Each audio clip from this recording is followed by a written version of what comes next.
Hey guys, welcome to another We Hug Wednesday. Lori Graham back with you again. Super excited for today because we are in day 5 of our 40-day journey.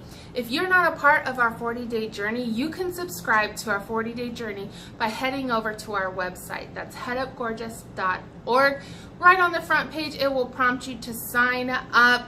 We are going through 40 days and we are taking time out to meditate and spend time with God on specific scriptures that are emailed to you daily. Every day you're emailed a scripture and commentary and an image. If you feel like you want to share it on social media, you can do that. That's there for you. Another bonus of it is that you can download the 40-day journey journal. I know that's a lot to say, but it's the 40-day journey journal. And it's just another way to follow along on the 40-day journey. If you don't like to check your email or you don't really like to be on the computer very much, you can always just print that out. Or today, I just got this in the mail, guys. It is gorgeous. I ordered this to be printed, our 40-day journey journal print. It's so gorgeous. I can't even begin to tell you how beautiful it is. It is basically what is emailed to you every day and in print. And if you're like me, I love pretty stuff on my coffee table, on my nightstand. I love the fact that I can just pick this up knowing which day it is and I can just read straight from here. Today is day 5 and it's Ephesians 5:29 through 33. And this will actually take you at the end of every week. On Saturday is our review and implementation day. So you have notes on, here's your Saturday, here are the notes. So these notes are here for you to write down what has God been speaking to you this week in the verses in the scripture that has been sent to you. What maybe rubbed you the wrong way, what held you accountable, or what changes are you going to make in your life? There's been a lot of things in just the 5 days that I've begun to implement in my life just from rereading these verses and basically taking a step back and clearing my mind and just being open to what is this Christian walk all about. Remembering way back when I first became a Christian and how in love and sold out I was from God. And sometimes we get complacent and we take things for granted. So it's been a really interesting 5 days for me personally. So let's get to Ephesians 5:29-33. It reads, "No one abuses his own body, does he? No, he feeds and pampers it. That's how Christ treats us, the church, since we are part of his body. And this is why a man leaves his father and mother and cherishes his wife. No longer two, they become one flesh." This is a huge mystery, and I don't pretend to understand it at all. What is clearest to me is the way that Christ treats the church. And this provides a good picture of how each husband is to treat his wife, loving himself and loving her, and how each wife is to honor her husband. So this really is kind of concentrating on husband and wife. But the part that I'm really focusing on for this journey is how we, the church, should be treating each other.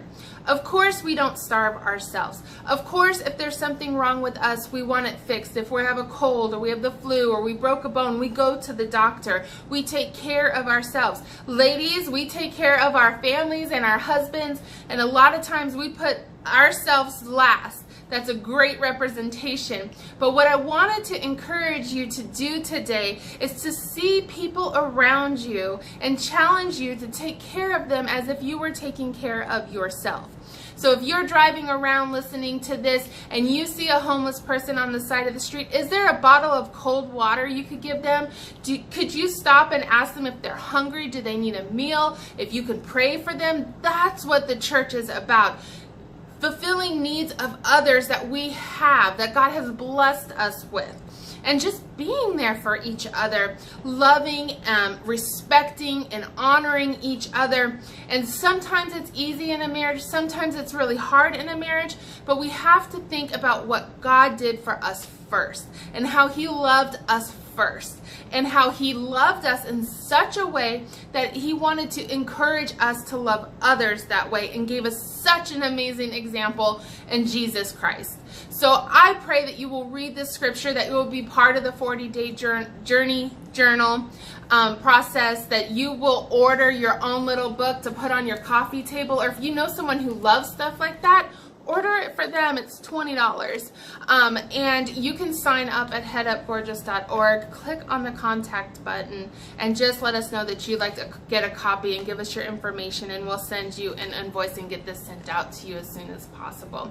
But we are the church. We are called to love. We are called to hug and encourage and empower, and that's what we're about at the Hug Movement. And so I hope that that encouraged you today. Keep on keeping on. Keep pushing. That's what I always told my son when he was in boot camp. Keep pushing. Don't give up. You can do this. God is for you. I am for you. Our family and friends are for you. And I think sometimes we just need to remind those people that God has put in our life that we got them. So my challenge to you is find somebody today that you can encourage, empower, someone you can serve, give a meal to, take care of, give somebody a ride, any of those things. Just go out and be the church. Love the unlovable. All right, you guys, that's it for today's virtual hug. Again, sign up for our 40-day journey at headupgorgeous.org. Or if you're watching this on a different platform, you can always send us a direct message if you're interested in our journal. I can't wait to see what God is speaking to me next week through this and to share it with you.